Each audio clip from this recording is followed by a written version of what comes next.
Okay, good morning. So I just finished my Chile run, and now I'm gonna see how this thing does, how FSD beta does as far as taking us to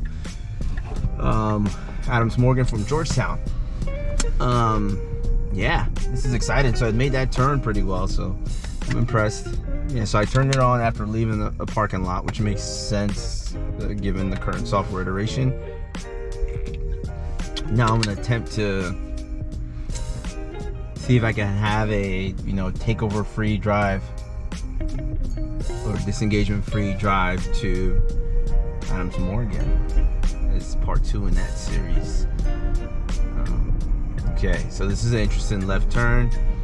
Vehicle shouldn't be able to see anything on the other side. I just kind of took over because that bus was coming pretty fast, and I didn't want to give FSD an opportunity to fail. So I'm going to take this turn. Let me see, I could probably activate it from here.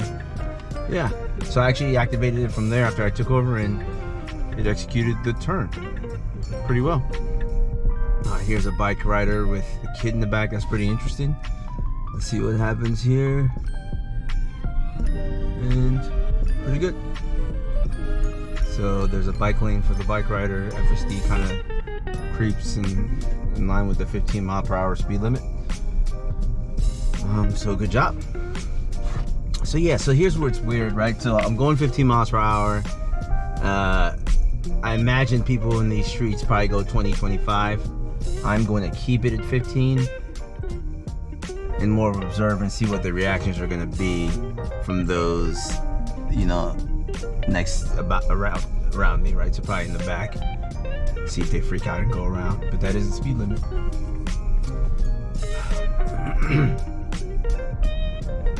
Yeah, I've been seeing a lot of videos and Twitter posts about people getting kicked out of FSD beta because of not paying attention. And in my mind, the only instances I can think of is like long road trips where they're driving on the highway, because I have no idea personally, as someone who's kind of using this new capability, how you wouldn't pay attention, I guess, the whole way through. But let me not be judgmental, because I'm probably one of those. Okay, so to the stop sign, unless you're blatantly using your cell phone like this, with not like this, but with with a cell phone in hand. But those are the only instances where I think, or if you're looking the other direction, which is interesting. I haven't seen any indication from the car at least being upset with my driving, even though I've not always had my hand on the steering wheel, but for the most part I've been engaged. So hopefully I don't get kicked out. Or what might be interesting is they haven't released a model for the, I say model, really the software version that does an attentive driver assessment. Maybe they haven't released that for the Plaid or Model S, the new ones, yet. So that's maybe why I'm surviving so far. Oh look, first car to go around me. Yep. They're like, oh, he's too slow. Yeah, so that's what I was looking for. Was to see who would do that.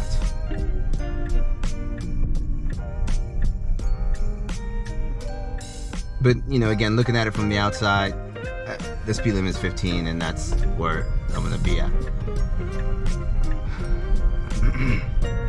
Okay, so it's doing pretty good. I think a little bit better than 10.4 and 10.3. I feel less jerky. I feel a little bit more stable with the movements. I feel like the car's being more stable with its movements. Yeah, we're just kind of going.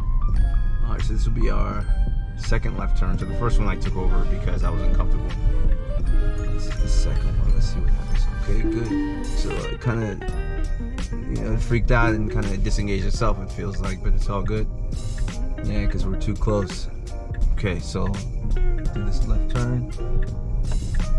Okay, good. Awesome. So yeah, pretty good left turn. 2 disengagement takeovers so far.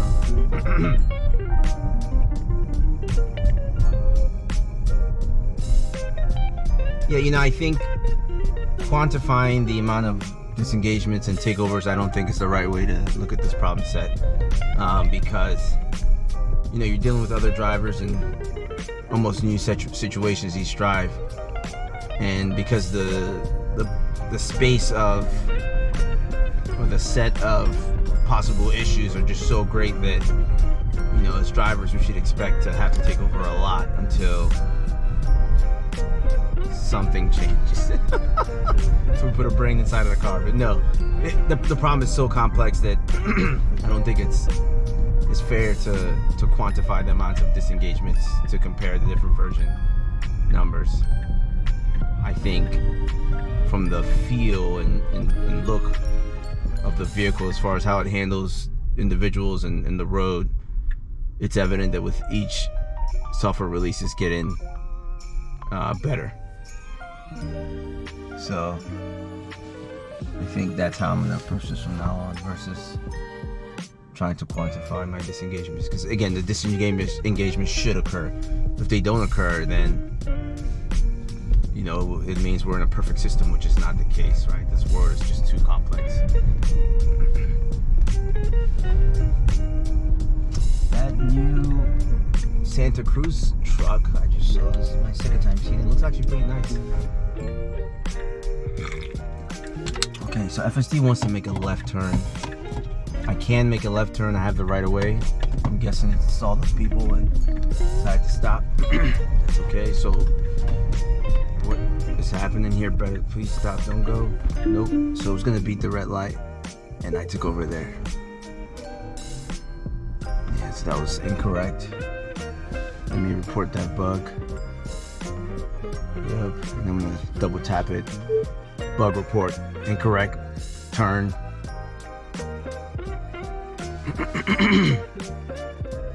All my bug reports sound like RoboCop, police reports. So hopefully they appreciate my my robo communication.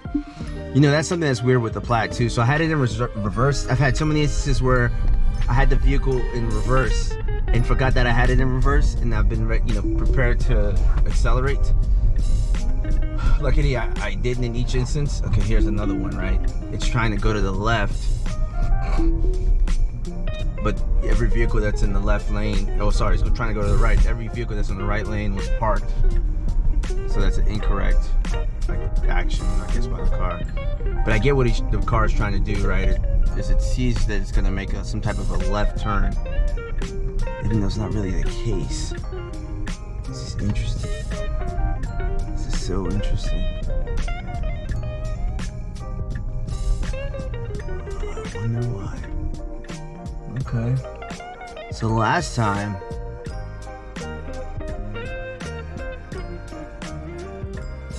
actually, I think last time we went, if we look at this Y that I'm in the right side of the Y. Last time it went left. This time it wants to go right. And it looks like the car behind me is trying to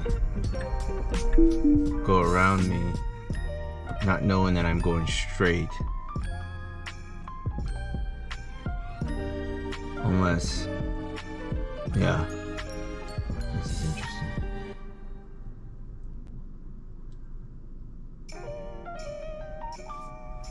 But regardless, it's a no turn on red, so.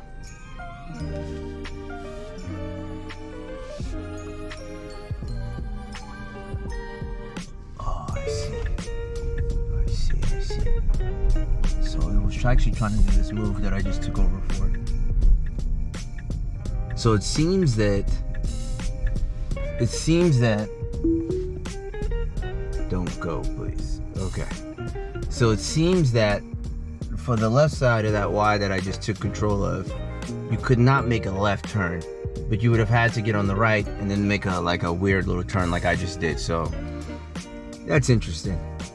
Yeah, so that's an opportunity for improvement there. So I'm just gonna send that as a snapshot. Incorrect turn. Oh, wait. I did that correctly. Bug report, incorrect turn. Okay, so bug is reported. It thinks that it has to veer off to the right, which is okay. And it does that. Will you shut off the signal? Okay, look at this confusion. I just took over because the vehicle seemed very confused. Wow. That was a very interesting drive today. I'm interested to try this next week to see if it's any better, but that wasn't too reassuring. But it feels like it's a mix of navigation issues versus the vehicle's performance. Excuse me, navigation issues and the vehicle's performance as a collective that are the problem here. But we're gonna make it, okay? Okay, so I stopped at the stop sign. It's waiting for the pedestrian to cross. Pedestrian has crossed. Now it's creeping forward. Interesting. I'm not slowing down again, but I'm just gonna accelerate unless there's someone crossing somewhere that I don't see. Okay. Yeah, so I'm just nudging it through the friction points. Wow, that's a car with a turtle on top of it. Impressive. Impressive. Okay. So it's so crazy comparing software versions. On the previous version of the software, I thought it was super buggy, but for some reason the previous version got better over time. This one, obviously, is my first drive with it through these streets, and it's looking like it's struggling. It's looking like it's struggling, but that's okay. Let's go back to Georgetown and see how that does. Yeah, so I think it's probably gonna be a crapshoot again, like what I just experienced coming here. But let's find out. Let's find out. So it does this awkward slowdown here.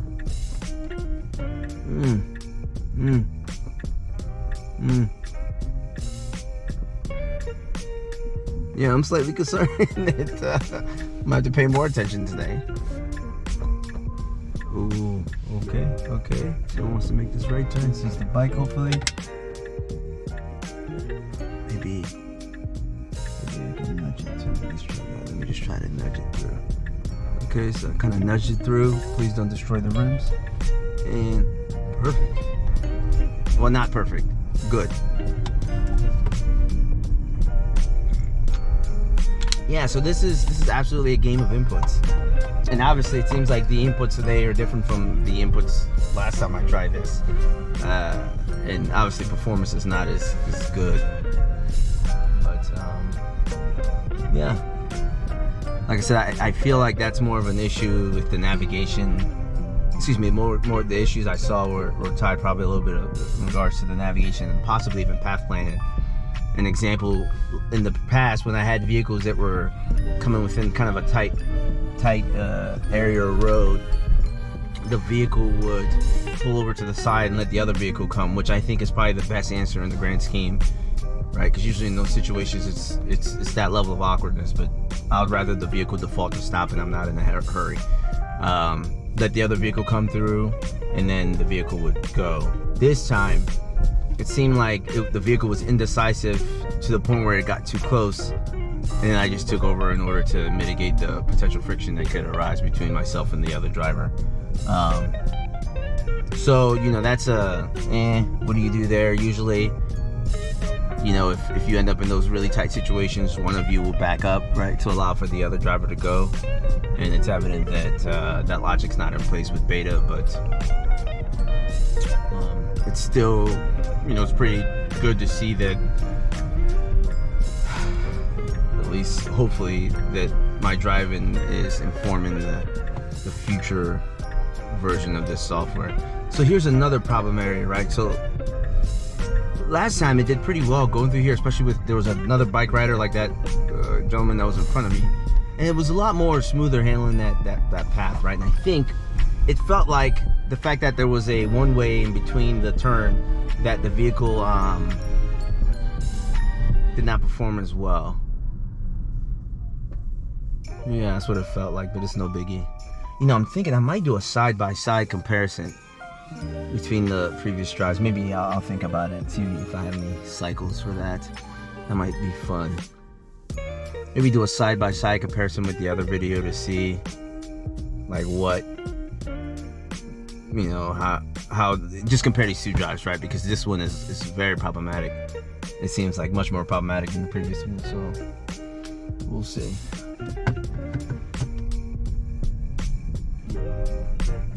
Yeah, so it seems like certain things are better and certain things are not compared to last time, but that is expected because, you know, the inputs drive the responses, the outputs.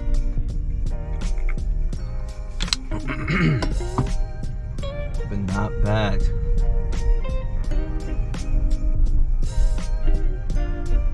Okay, so I'm essentially going back the same way slightly different way that I came in, but the general area is about the same. So let's see what happens here.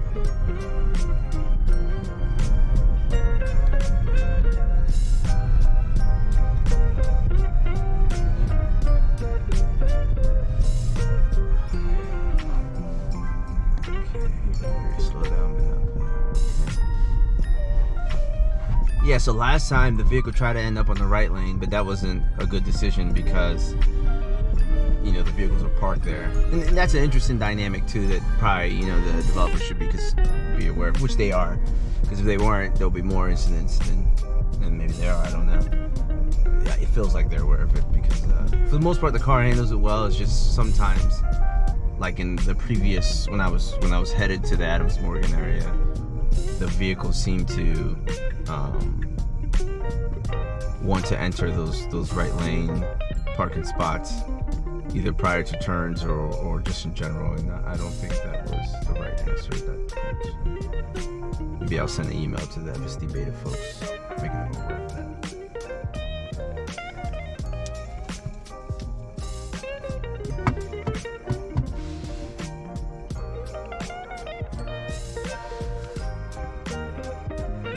Now I wonder how many FSD beta drivers are sending emails in, because that would be probably an overload.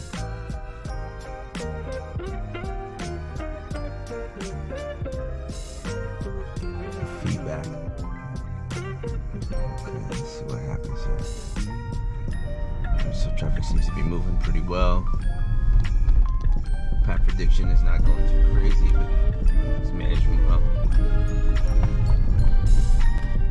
Yeah, I mean, it's also, increasingly evident that 10.5 is much better at turns. It feels like, in general,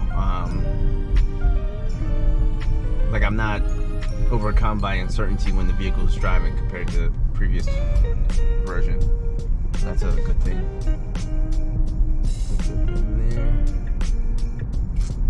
So, yeah, every time it signals, I get a little concerned because of things like this. Alright, so when I say this, that vehicle was parking on that right. Remember I was saying those right lanes where they're mostly parking lanes. Yeah, see? Did it again. So let me do this. I'm gonna save that and I'm gonna go. Bug report. Should not enter a parking lane. Well, bug report. Should not enter a parking lane.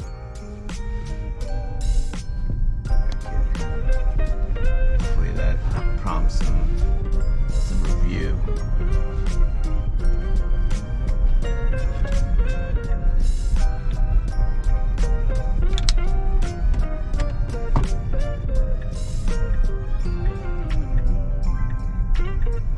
Okay, so why you stop it? So I'm kind of nudging it through, so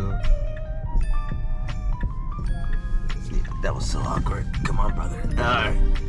Yeah, that turn was super awkward, so maybe I should recant my previous statements about this being but maybe. Okay.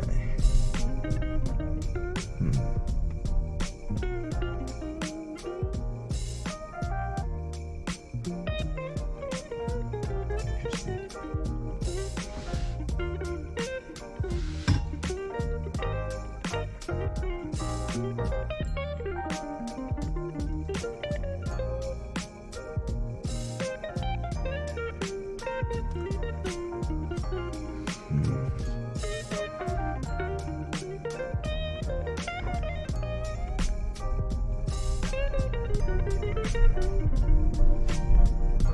guess one statement I could comfortably make, though, is that when it comes to pedestrians, the default behavior of the vehicle seems to be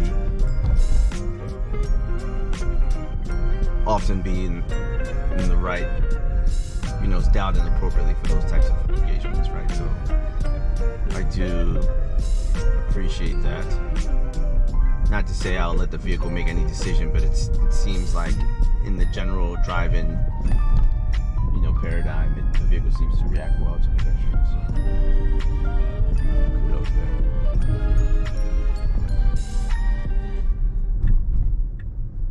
Let's see. So I wonder why. Okay, so it's trying to get in the left lane preemptively, knowing that I would have to make a left turn, which I would say that's probably the right decision.